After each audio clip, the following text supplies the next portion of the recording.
国内武汉肺炎疫情有卡翻呢，近比已经连登第3日无确诊呢。不过面对疫情，指挥官城市中强调，限系总唔得懈怠，提醒民众还能保持社交安全距离，出去嘅时节要带最美做好防疫。一下台湾确诊人数总共有429例，有373人解除隔离。台湾对今年疫情疫情发生调低武汉肺炎确诊案例的前一日，政府就跨部会成立了中央流行疫情指挥中心来防疫，近比突破係第100日。一摆台湾防疫表现，全世界都有看到有按好成绩。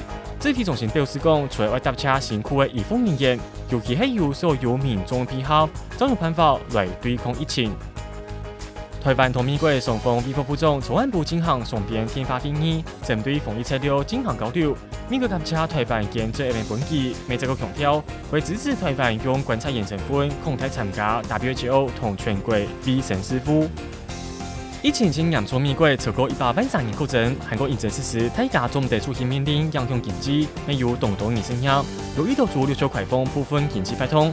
不过，世界卫生组织秘书长谭德赛表示讲，疫情太流行，忙结束。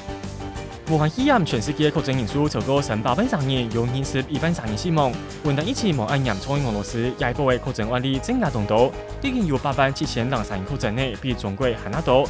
另外，英国首相强生伫长假3礼拜过后，已经转去上班呢。